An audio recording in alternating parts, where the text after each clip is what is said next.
मध्य प्रदेश वक्फ board के अध्यक्ष और प्रदेश भाजपा के प्रवक्ता सनवर पटेल ने आज आरएसएस की नर्सरी नीमच दौरे में कांग्रेस पर जमकर हमला बोला। सनवर पटेल ने भाजपा के अल्पसंख्यक मोर्चा के सम्मेलन में आरोप लगाया कि कांग्रेस आज तक फूट डालो और राज करो की नीति अपनाकर जाति और सांप्रदायिक वैमनस्य पैदा करती रही है।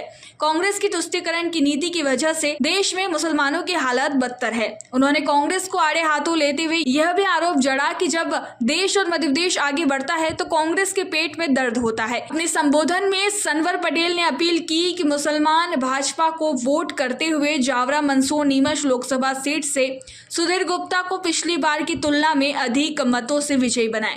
भारतीय जनता पार्टी की सरकार की उपलब्धियों का भी सनवर पटेल ने जमकर बखान किया।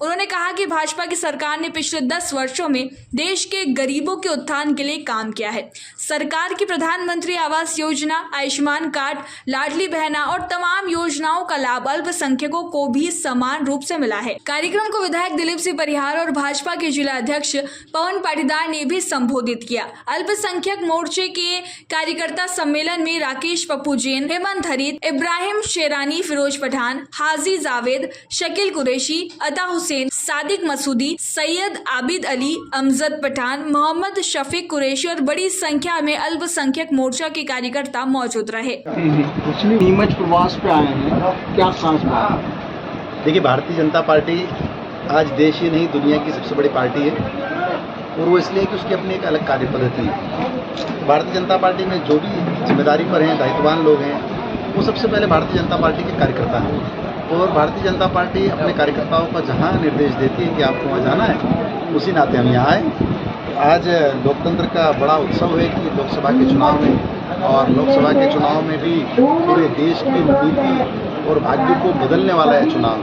जिस प्रकार से पिछले 10 सालों में देश ने तरक्की की, आज देश राष्ट्र हमारा जो है वो एक मारू और जिस तरह का राष्ट्र था वहाँ से जो आगे बढ़ा है, तो आज राष्ट्र को शीर्ष पर पहुँचाने का जो मिशन देश के प्रधानमंत्री मोदी जी ने हाथ में लिया है, आज उसमें हम सबके योगदान का यह समय है। और आज मध्य प्रदेश के शीर्ष नेतृत्व ने यह तय किया है कि हम 29 की 29 सीटें जीत कर और मोदी जी के गले में 29 मोतियों की माला हम पहनाएंगे। उसी कड़ी में आज हम सब कार्यकर्ता भाव से आपको लगता है कि जिस तरह का माहौल है, ऐसे माहौल में अल्पसंख्यकों का साथ मिलेगा? निश्चित रूप से आज अल्पसंख्यक भाई अपने आप को आगे बढ़ता हुआ महसूस कर रहा है और कहीं कोई माहौल में किसी प्रकार की परेशानी नहीं। हाँ, वो जरूर परेशान है जो आपराधिक गतिविधियों में लिप्त होते हैं, वो जरूर परेशान है जो गलत अपने काम धंधों में लिप्त होते हैं, जिनके गलत काम धंधे। बाकी आम मुसलमान, आम सामान्य जन को किसी प्रकार की कोई दिक्कत नहीं। बल्कि अगर हम देखें, मुझे अभी हमारे कार्यकर्ता एक मिले जो यूपीएससी की तैयारी कर रहे हैं, तो हम यूपीएससी का भी रिजल्ट देखें तो आज ये माहौल है कि 50 से अधिक बेटे बेटियां यूपीएससी क्लियर कर रहे हैं 2024 में। 400 पार का नारा दिया जा रहा है, नैरेटिव ये बन रहा है कि संविधान बदल दिया जाएगा, आरक्षण खत्म हो जाएगा और मंगलसूत्र की बात की जा रही है, ज्यादा बच्चे पैदा करने वालों के लिए एक इशारा किया जा रहा है। 2-3 सवाल कर दिया आपने एक साल में, मैं बारी बारी से उसका जवाब देने की कोशिश करता हूँ। देखिए, आपने कहा संविधान बदल दिया जाएगा, अब की बार 400 पार क्यों बोल रहे हैं? देखिए, अब की बार 400 पार इसलिए बोल रहे हैं कि वही स्टूडेंट अपने नंबर पहले से बता सकता है जो 365 दिन तैयारी करता है और फिर परीक्षा देता है। जिन्होंने तैयारी की नहीं वो कैसे बात बोलेंगे? सर, कौन रोक रहा है कि राहुल गांधी को कि वो 400 पार बोले? जो 400 खड़ा ही नहीं कर पा रहे हैं, जो 300 खड़े ही नहीं कर पा रहे हैं, वो 300 पार बोलेंगे क्या? मैं नैरेटिव की बात, जिन्होंने साल भर और पूरे 5 साल मेहनत किए, 24 घंटे 365 दिन सक्रिय भूमिका में भारतीय जनता पार्टी के नेता और भारतीय जनता पार्टी की सरकार होती है, तो जब 5 साल हम काम करते हैं तभी हमारे शीर्ष नेतृत्व में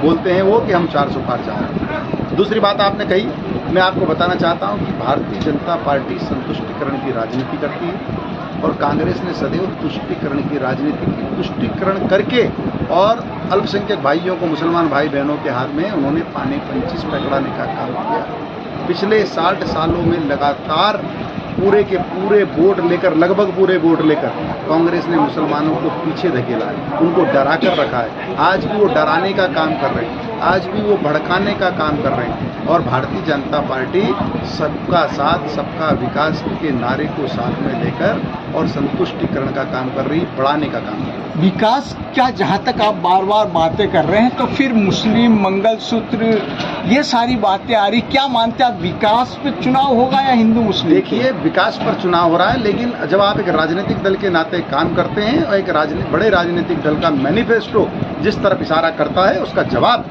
दूसरे राजनीतिक दल को देना होता है।